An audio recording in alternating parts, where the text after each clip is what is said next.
Hi, this is Brittany, and I am the founder of Beyond Asana, and this is the Living Beyond Asana vlog, and inspired by a training that I have coming up in just a couple weeks, an advanced teacher training that really goes into the energetics of what it means to be a yoga teacher and to teach yoga classes and to create classes that transform lives.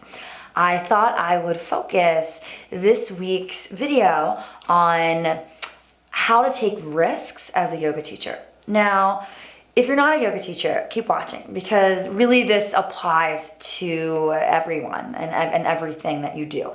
But we're gonna make it specific first to being a yoga teacher, and then I'm gonna expand it out, right? So even if you're not a yoga teacher, keep watching. So this came to me because I recently taught so each week, let me back up, each week I teach a theme for my classes. And I've been doing that for just as long as I've been doing this vlog. I've been doing it for about 1.5 years now. And at first it was really hard for me because I am more of a spur of the moment, just tap in and go, each class being completely different. And for the last 1.5 years, each week has been more or less the same theme, the same sequence. Now I don't really plan the sequences, I just kind of sit down on Monday, which is the first day that I start the sequence or start the theme, and then I just kind of create a sequence and I keep fine-tuning it throughout the week, and that's just what really works well for me. But it's the same, each day of that week is the same thing. So a couple weeks ago, the theme was vulnerability, and the focus asana was Ardha Dhanurasana, which is upward facing bow, or you might know it as wheel. And some of you who are watching this may have been in my classes because it was a pretty full week, and it was one of the most powerful weeks and themes that I've ever had, because what we did was, and I've done stuff like this before, and I think it was just because it was packed with a really powerful sequence. It was one of my favorite sequences that I've ever taught. It involved block work and strap work and really unique movements with the straps and some of these really fierce kind of postures that looked amazing. It was just so great. And what we did in the beginning, after everyone was grounded, we did a little bit of grounding work, and then we went around and everyone said, in just one word, something that not everyone knows about them, right? Like something that's a little bit more hidden beneath the surface that you're not going to lead with in conversation. And some of the things, were like anxiety or perfectionism or judgmental or the rebel, right? All kinds of stuff. Shame, right? All kinds of things that people are maybe just hiding or holding beneath the surface. And what happens when we can put ourselves out there in that way, even in an hour yoga class, right? One of the most powerful of the week was an hour class. What happens is that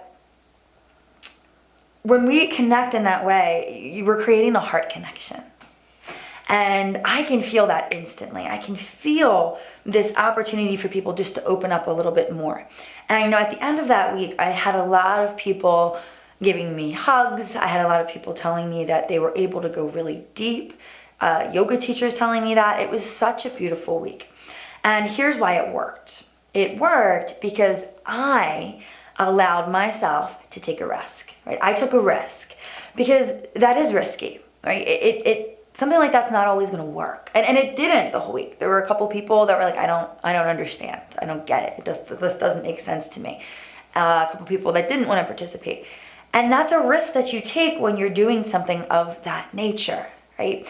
Because here is what it takes to take a risk. Right? So number one is and I was going to save this for the end, but it's coming up first. You need to be vulnerable. In order for me to do that, I needed to be vulnerable. Right? Obviously, I'm asking everyone else to be vulnerable, but I also have to be vulnerable because I have to put myself out there in a risky way. Whenever we do that, there is a vulnerability at play. And to me, being vulnerable is one of the strongest things that we can be, even though sometimes, and I've worked with people who have a hard time with that. They think that vulnerability is weakness, and it's not, it's a strength. Right? And it's something that I've honed over the years and have gotten, and certain, especially as a teacher, really good at being able to put myself out there. And then another way is being willing to break out of the box that sometimes is a typical studio yoga class. Right? So like there's certain things in a yoga class that always happens, and there's certain things that never happen. And doing something like that, like going around and sharing in that way, doesn't happen that much. It's starting to happen more, but it's not that often. Like for me, I in every single class I teach, I get every single person to speak, right? I ask their name and what they want to focus on in the beginning at the very least. Other things I've done, have done this vulnerability exercise. I've done one where I've asked them to express a fear, right? So I've done some pretty big things. But the reason I do that is because it's important for me to give everyone the space to be seen and to be heard, right? And that takes some time in the beginning. And I know there's some people that are like, oh, I just want to get started. But the thing is that is the start. Right? It's the start of everyone putting their energy into the pot. It's the start of me pushing some people's comfort zones already by asking them to speak. It's the start of me connecting with you by seeing you and hearing you and remembering your name so that when you leave, I can say, goodbye, name, right? And we can have that connection. And when you come back, I can hopefully remember your name and have that connection again. Right? But all of those things, in order to do that, that takes a risk. And so it's this vulnerability of putting ourselves out there and really just being ourselves as a yoga teacher or just as a person, and if you're not a yoga teacher. And then it's being willing to step outside of the box. Right? So whether you're a yoga teacher and you just kind of have a plan and you do it the same way every week, right? Even though I have a theme, I still push myself, right? I still show up, not exactly sure how it's going to unfold. And then this kind of last step to taking risks is being present. Right? And so what I mean by this is that being present and not having an agenda completely. So yes, you can have some notes written down. Yes, you can have a theme. But ultimately, the classes that get this kind of response of people being like, wow, it felt like you were speaking right to me, right? And I get that over and over again. And this is, in my opinion and belief, why. And that's because I have the ability to tap in. To tap into the room, to tap into the energy, and to follow that without having a completely rational reason why.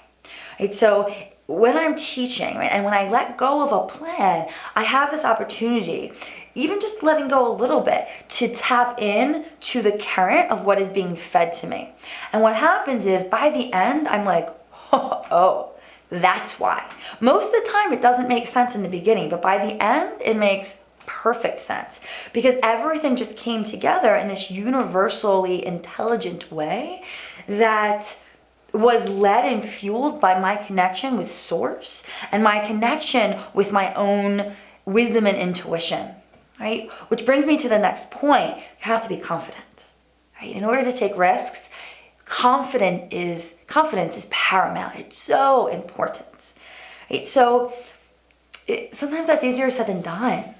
Right? Sometimes it's easier said than done growing into confidence, but just trust, right, in yourself. That's third chakra, right? That's this Manipura center of us not needing to be dependent on other people's validation, on how much money we make, on what kind of clothing we wear, what kind of house we live in, even the way that we teach, right? Not even being attached to how many students show up at our class, or if you're not a teacher, whatever that makes sense for you, right? Not being attached to those factors and having the confidence in who you are and what you have to deliver to this world, which is totally 100% a gift, right? And really trusting in that. Right? And then kind of the last piece I'm going to leave you with as a yoga teacher, but this spans across the spectrum, is recognizing that not everyone is going to like you. Everyone is going to like the class that you just taught.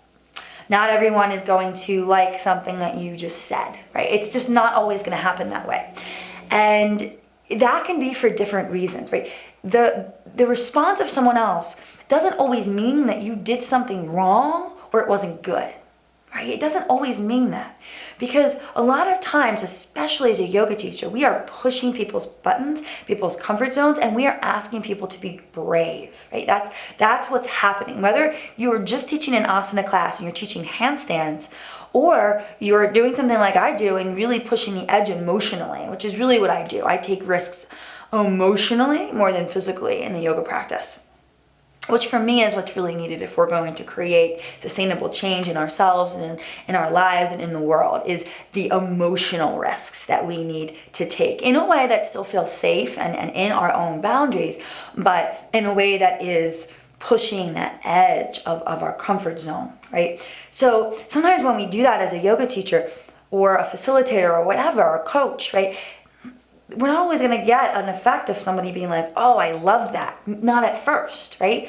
And maybe not ever for some people, right? Some people might leave and be like, that didn't work for me. And that's fine. Because it's not about pleasing everyone. It's about doing what you do and drawing in the tribe that gets that. Right? And that tribe will continue to grow the more that you draw into your authentic purpose of who you are and why you're here and really what lights you up. Right? That is what's going to make the difference, right? So to me, all of those things are combined beautifully and in some ways meticulously when we take a risk in a yoga class as a yoga teacher, but really as we take a risk in life, no matter what we're doing, right? We have to have confidence. We have to recognize that at times not everyone is going to like us. We have to think outside of the box. We have to be vulnerable and speak our truth. So I hope you like this. I hope it helped. As I said, in just a couple weeks, starting April 20th, I have a 5-day 40-hour training, which is really this. And the reason why I decided to do this is because this is the basis of this training. Right? This training goes a lot deeper. It's not really about the asana. It's about what is beneath everything that we do as yoga teachers, right? So if you are interested, if you have this space, if you want to make the space in your life for this training, it's just 40 hours, it's just 5 days, go ahead and check out the link. So the link is in the YouTube clip. It's also on my vlog at livingBeyondAsana.com. You can message me on Facebook as well. My handle is Beyond Asana. And you can let me know if you have any questions, or leave your in the comments below on the actual vlog or in the YouTube piece. Let me know what it means to take risks to you, whether it's in a yoga class, whether it's as a yoga teacher, or whether it's just a piece of your life as a parent, as a worker, whatever it is, in a relationship. I would love to know. Have a beautiful, beautiful, blessed day. Take a risk. You are worth that.